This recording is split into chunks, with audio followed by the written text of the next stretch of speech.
All right, welcome back, everybody. TGD today, it's Tech Talk with Al Cloyd and, of course, HR3. And I'm your host, George Honeycutt, and we are just happy to be with Al again in the new year of 2016. Man, I'm ready for another year. I'm pumped. Good stuff. Ready to go. A lot of exciting stuff. And today on Tech Talk, we are actually addressing the cream of the crop. So why not put the top right up at the top? Hey, that's it. First part of the year. Definitely. Go at it. We got Ben Hogan Golf with us today, and I'm going to let you introduce our guests. Sure. We have Jamie Pipes. And if you'd like to go ahead and say good morning and hello and all that kind of good stuff. Good morning, Jamie. Good morning. Good morning. How's everybody? Doing great, man. I can't complain. Thank you so much for coming on the show. You bet. My pleasure. Yes, sir.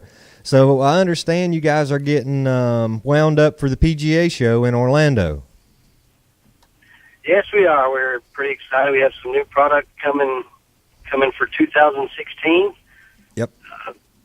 We're going to be introducing a hollow utility iron to match up with the Fort Worth 15 irons. Yep. And then we have a cavity back called PTX that's coming out on the market. And then we'll have hybrids to kind of match up with that. Yep. I think your hybrids you'll be going from, 17 to 27 degrees? 17 to 27, correct? Yep. And then you've got one club that's going to be going from 20 to 31 degrees? Yeah, and that's the Fort Worth 15 hollow iron. Okay, the Fort Worth 15. Gotcha. Utility driving iron. Awesome. 20 to 31. Wow. Yep. So and now see, and then you've got the Fort Worth 15. That's going to be a carry-on product. Yes. Yeah, it'll still be available. Yeah, it's. Gotcha. It's our players category club. So. Okay, and then you got wedges as well. The TK15. Correct. Why don't you give us a little bit of breakdown on those bad boys? On the wedges, the TK15, we're going to add lofts to like from 44 to 63 degrees in loft. Yes, sir. And we carry all the lofts that the player can gap their bag correctly and get the distance that they're looking for in the shorter clubs. Yes, sir. The TK15's the kind of the features of that club is a progressive weighting. We've moved the weight from low in the sole to up more behind where the golfer hits the ball, makes contact in the face. Okay. And it has a V sole. Okay. Technology. So it's a higher bounce in the leading part of the sole, and then the low to medium bounce in the back. Okay. Well, Jamie, I was just going to ask you. This is George. I was just going to ask you, what's your bounce options with the wedges? We only offer the V sole, and like I said, the leading edge of that is a very high bounce, and it helps with turf interaction. It's something. I mean, and you could answer this. It's something that we did with tour players back in the '80s when Hogan had a really, really large staff of tour players. Mm-hmm. Yes, sir. The tour players would come in, and the first thing they'd do when we were grinding their clubs would be to roll that leading edge so that it would glide through the turf without digging. Right. Okay. Basically a good camber. Just cambering that leading edge. Yep. And then the trailing bounce is lower to mid, so that you can set the club face open and you can hit the lob shots when you need to. You don't have anything there restricting it as it comes through the ground. Yeah. If you got that face wide open. Yeah. That's correct. Yeah. Yeah, that's smart. Now, can I ask you a question from, being the dumb jock golfer that I am, that you've known me for, 35, 40 years now. The thing that I've noticed a lot, obviously this is a gorgeous golf head. No doubt about it. We've talked some here and there and haven't been able to hit them and to see what they are. But looking at the shaft options, Jamie, obviously the tie-in with UST, but with the KBS, my question to you, what I wanted to ask, is this as close a thing as that you've been able to find or you guys have found to the Apex shaft? Yeah, yes, it is. The KBS Tour V is very close to the old Apex 5. Mm-hmm. Okay, and then the KBS Tour 90 to me is a lighter weight version of the Apex 3 and 4 Okay. Lexus. Okay. So ball flight and feel and launch with the KBS Tour 90 RNS is very similar to the Apex 3 and 4. Yeah. And then the Tour V in a stiff is kind of like a tipped Apex 4. Okay. As far as flex goes. So. Oh, trust me, Al and I have talked about me making him pull the 5s out of the grinds that you and I and Mr. Shealy did a long time ago, because that's a shaft. That's a great golf shaft, and you just don't see them anymore. Yeah. And it's from hitting the KBS. That's as close as I have found to that shaft that Mr. Hogan and them came out with a long time ago. Yeah, it's pretty close. There's some differences, you know. Yeah. The Apex 5 back in the day was a lighter weight version, not version of the Dynamic Gold, but compared to the Dynamic Gold. But it was a little bit lighter. Yes. It had a thinner wall to it, but it actually had more backbone to it. That's the thing that we liked about it so much when we played the clubs. You still got the tip stiffness, but yet, you know, it didn't feel so harsh as far as coming up through the shaft because the walls were a little thinner and a little lighter. By about what, maybe 5 grams, 10 grams? Jamie. No, it wouldn't be that it much. was closer. It was closer to 15 back then. Holy, that was a lot back then. Yeah. Yeah, the Dynamic Gold today is still 130 grams. Yep. And X100 is 130 grams, and I believe the Apex 5 was 115 to 118 gram range. Yeah. So.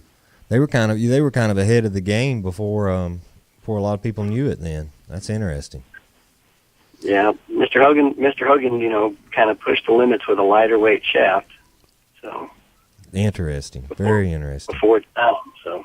Now, Jamie, I'm on the benhogangolf.com website, and again, that's www.benhogangolf.com. And I see that you selected recoil 660s and 680s as another shaft option with the clubs. Tell me a little bit, and our listeners and viewers, why you did that. Well, that's a lightweight graphite option for us. And, you know, the recoil shaft seems to be the hottest iron graphite shaft in the market these days. It's amazing how consistent they are from shaft to shaft. I mean, I'm putting them in as quick as I can get them in at the shop. Mm-hmm. So it's, you know, kudos to UST on that. And you had a lot to do with that shaft too, by the way. So kudos to you on that one. Yeah, I helped design it when I was with the UST. So. Yes, sir. Now, Jamie, I currently play the recoil. I've got the 110. Okay. And I found that when I went to the lighter shaft, I seemed to lose a little bit of feel of the head in the backswing. But then again, Hugh tells me that my hands are too close to my wrist anyway, so it doesn't matter. He's got a bone in his right leg. Too. Yeah. So, but I found that the heavier 110 gram version just gave me a little bit more ascending blow, helped me at the bottom end. And now is bumping up the gram weights on the recoils an option, or are you limited to the 60 and the 80? No, we'll if somebody wants a particular shaft, we will order it for them. Okay. We will install it for them. So nice. We will custom build whatever the customer wants. And that's changing for 2016. We're going to be offering more steel shaft options at no upcharge. Dynamic Gold, some of the Nippon NS Pro models, 105, 95, 105, along with the KBS C-taper. KBS has a new Tour 105. That'll be an option. The Tour model, the Tour V, and the Tour 90. So all of those will be offered at no upcharge to the customer. Are you going to get in, Al mentioned just a minute ago, are you going to get into the C-tapers on the KBS series? Well, yes, the C-taper is more of an exotic shaft. Mm-hmm. It's a little more expensive. Mm-hmm. You know, up there with the, Project X, stuff and some of the Modus shafts from the pond. Mm-hmm. So those are a little more exotic, and there'll be an upcharge for those shafts. Okay. But if the customer wants to put them in, we'll be glad to put them in for them. Okay, Cool. super. Yeah. Okay, and on let's see, the new hybrid. Is there anything you'd like to share with us on that? The new hybrid is going to be called VKTR. I guess that's short for Vector. I'm not sure, but VKTR, and its design is designed to complement the irons. All right, so Okay. It has a little bit of the V-sole technology, and it has a pretty similar face to an iron with a hybrid backing. Oh, cool, super cool.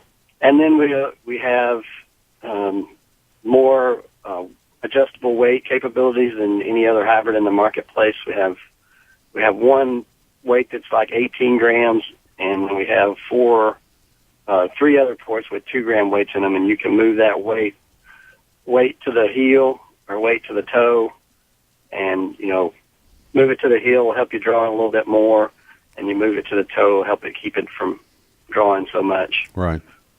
Well, we'll have to get in some demos and do a little more R&D on this, and I feel like this is definitely another show. Yeah. Yep. Did you call that the VKTR? Was that right? Yeah, VKTR. Yeah, VKTR will be the name of the hybrid, yes. And you're going to introduce those at the PGA show. That's We correct. will introduce them. They're about a month behind from availability standpoint, so they'll probably be available more in the May time frame. Oh, May time frame. Okay. Yeah. And then a little bit more maybe about the Fort Worth 15. Okay. Just from Yeah, in general. availability. Yeah. Yes, sir. Yep. Well, as I've gotten to know the product, this year and fitting people and working with it, it's definitely a players club category. All Yes, right? sir. Okay. But to me, it's a lot easier to hit than people believe it is. Just because we have a little bit more mass behind where you hit the golf club, it makes it a little bit more forgiving. It's not a true blade type club. Is it more? I mean, we classify it as a muscle back to a certain point. It still falls in that category from what we've done. Yes, sir.